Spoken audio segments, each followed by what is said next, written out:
In today's video, I'm going to show you how to install Microsoft Copilot on your iPhone. The first thing we need to do is to open the App Store. Once we've opened the App Store, you want to click on the search icon in the bottom right hand corner, and then you want to tap the search bar at the top, and you want to search for Copilot.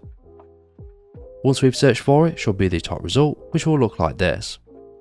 Now to download the app, you want to click on the Get button, and then you'll be prompted to confirm. So we're going to double click the side button. Once we've done this, after a couple of seconds, the app will begin to download to our iPhone. Once the application has been downloaded, we can exit out of the App Store, and we can go ahead and open the Microsoft Copilot app just as we normally would. And once we're ready, we can go ahead and start using Copilot just as we normally would. Now, in order to see a chat history, you will need to sign into your Copilot account. So to do that, you want to click on Sign In the top right hand corner, and then you can go ahead and sign into your Copilot account. If you want to see a list of all of your chat history, you want to click on the three lines in the top left hand corner, and then you'll be able to see your chat history from here. However, I'm not signed into an account, so I don't see that. And that's it. So if this video is helpful, please leave a like, and if you have any questions or comments, you can leave them below.